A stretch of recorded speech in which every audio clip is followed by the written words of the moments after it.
Hello दोस्तों, अगर आप अमीर बनना चाहते हो तो कुछ बड़ा सोचो और कुछ अलग सोचो। अमीर बनने का सपना हर कोई देखता है, जबकि गरीब इंसान का जीवन भर का सिर्फ एक ही सपना होता है कि वो अमीर बन जाए। और अमीर इंसान और भी ज्यादा अमीर बनने की कोशिश में लगा रहता है। ज्यादातर लोग अमीर गरीब को किस्मत का खेल समझते हैं, लेकिन ऐसा बिल्कुल नहीं है। आप जानकर हैरान हो जाओगे कि अमीर गरीब होना आपके सोचने के तरीके, काम करने के तरीके और पैसा कमाने के तरीके पर डिपेंड करता है। इन सब बातों का एविडेंस रॉबर्ट टी कियोसाकी की world famous book rich dad poor dad में मिलता है। ये बुक लाइफ में सक्सेस होने के सभी डिमेंशिएशन से आपको इंट्रोड्यूस कराती है। अमीर और गरीब बनने के पीछे के सभी रीजंस और सर्कमस्टांसेस से आपको वाकिफ कराती है। रॉबर्ट टी कियोसाकी की बुक में हमें 6 लेसन्स के थ्रू ये समझाया गया है कि आप कैसे एक रिच माइंडसेट के साथ अपनी लाइफ को आगे तक लेकर जा सकते हैं और अपने आप को फाइनेंशियली फ्री भी कर सकते हैं। तो चलिए दोस्तों, वो 6 लेसन्स देखते हैं। Number 1, rich people do not work for money.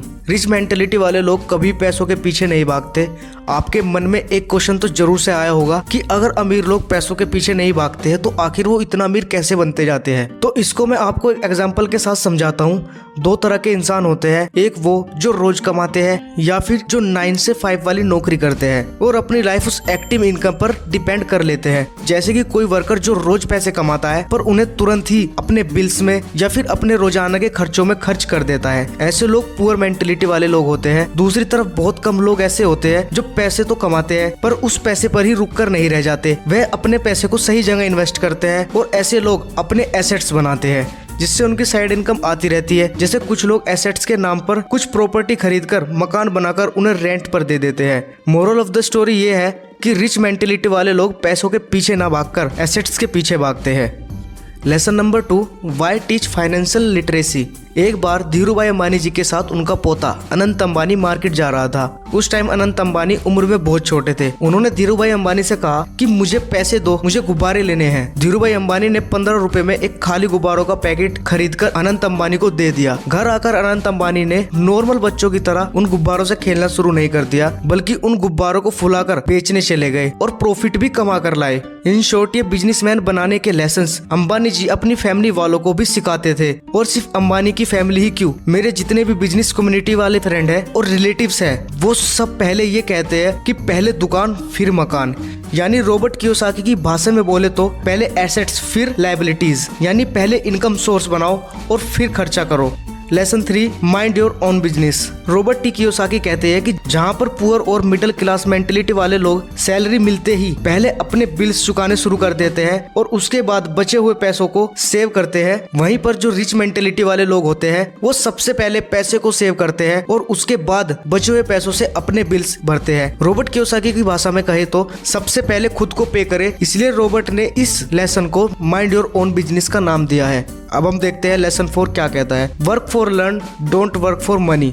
Robert Kiyosaki का कहना है कि रिच मेंटेलिटी वाले लोग पैसों के पीछे नहीं भागते, बल्कि वो लर्निंग के पीछे भागते हैं। आइए इसको एक स्टोरी के थ्रू समझते हैं। 2 फ्रेंड होते हैं, वो दोनों ही मैकेनिकल की शॉप पर जॉब करना चाहते हैं। उनको 2 मैकेनिक्स की शॉप पर से ऑफर मिलता है। एक मैकेनिक की दुकान का मालिक, जो कि बहुत बड़ा मैकेनिक था, बोलता है कि मैं 10,000 पर महीने दे सकता हूँ, बल्कि दूसरा बोला कि मैं महीने के 15,000 दे सकता हूँ। बट जो दूसरी मैकेनिक की शॉप का ओनर था वो इतना बड़ा मैकेनिक नहीं था। इस टाइम दोनों में से एक पैसे को देखकर उस दूसरी दुकान पर जॉब करने लगता है, बट दूसरा लड़का फिर भी उस 10,000 वाली शॉप पर ही नौकरी करना शुरू कर देता है, क्योंकि उसे पता है कि अगर उसे अपनी लाइफ में कुछ बड़ा करना है, अमीर बनना है, तो उसको सब कुछ औरों से ज्यादा आना चाहिए। इन शॉर्ट लेसन ये है कि अमीर मेंटेलिटी वाले लोग जल्द से जल्द पैसा कमाने की नहीं सोचते, बल्कि वो उन स्किल्स के पीछे भागते हैं जो लॉन्ग रन में उन्हें वेल्थ क्रिएट करके दे। लेसन 5 कहता है the rich invent money. Robert Kiyosaki कहते हैं कि जो सबसे बड़ा एसेट्स ह्यूमंस के पास होता है वो है उसका ब्रेन, और अगर उसने अपने ब्रेन में इन्वेस्ट किया तो वो कभी भी अब नॉर्मल वेल्थ क्रिएट कर सकता है। आइए इसे एक एग्जांपल के थ्रू समझते हैं। एक बार एक प्रॉपर्टी डीलर को यह पता चलता है कि एक जगह प्रॉपर्टी के रेट आसमान छू रहे हैं, क्योंकि वो प्रॉपर्टीज एक मेन हाईवे के बहुत नजदीक थी। पर उसने देखा कि उसी रोड के किनारे एक प्रॉपर्टी उसे वहाँ के रेट की तुलना में 1/4 भाग सस्ती मिल रही है, क्योंकि वहाँ पर उस कॉलोनी का सारा कूड़ा कचरा इकट्ठा हुआ करता था। तो उस प्रॉपर्टी डीलर ने वो प्रॉपर्टी खरीद ली और उस प्रॉपर्टी पर कुछ पैसा लगाकर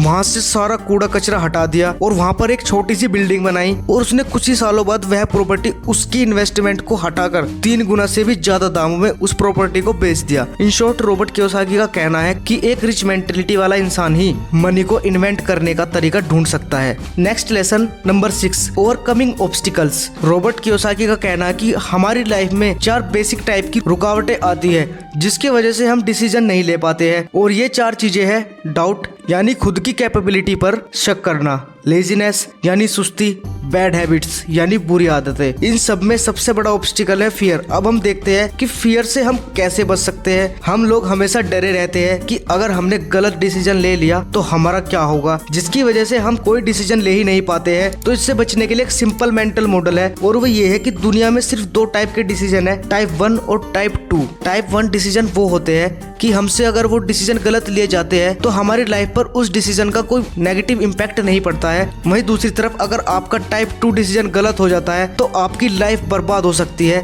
टाइप 1 डिसीजन कुछ इस तरह के होते हैं जैसे ब्लॉगिंग, फ्रीलांसिंग और भी बहुत कुछ। बल्कि टाइप 2 डिसीजन ऐसे होते हैं जैसे बिजनेस के लिए नौकरी को छोड़ देना या फिर नौकरी के लिए बिजनेस को छोड़ देना। टाइप 2 डिसीजन से बचने के लिए आप टाइप 1 डिसीजन में कन्वर्ट कर सकते हैं। जैसे आप अपनी जॉब ना छोड़कर अपना बिजनेस अपनी जॉब के साथ साथ शुरू कर दे, थोड़ी ज्यादा मेहनत करके। थोड़े दिनों बाद अगर आपको लगने लगता है कि आपका बिजनेस अच्छा चलने लगा है और आपके लिए नौकरी करना इम्पोर्टेंट नहीं रह गया, तो फिर आप उस नौकरी को छोड़ सकते हो। इसी तरह बिजनेस का भी यही है कि अगर आप किसी बिजनेस को बंद कर कोई नौकरी करना चाहते हो तो आप सबसे पहले उस नौकरी को अपने बिजनेस के साथ ही स्टार्ट कर दो। अगर आपको ये लगने लगे कि आपका बिजनेस नहीं चल पा रहा तो फिर आप उस बिजनेस को बंद कर आप एक जॉब पा सकते हो। मोरल ऑफ द स्टोरी है कि आपको अपने डिसीजन एक रिच मेंटेलिटी वाले इंसान की तरह लेने हैं, जिससे आपकी लाइफ को उस डिसीजन से कोई नेगेटिव इम्पैक्ट ना हो। तो दोस्तों, यही वो 6 लेसन है जिन्हें रॉबर्ट कियोसाकी की book rich dad poor dad में हमें समझाया गया है, जिसे अगर आप अपनी लाइफ में अप्लाई करते हो तो आप अपने आप को एक रिच मेंटेलिटी वाला इंसान बना सकते हो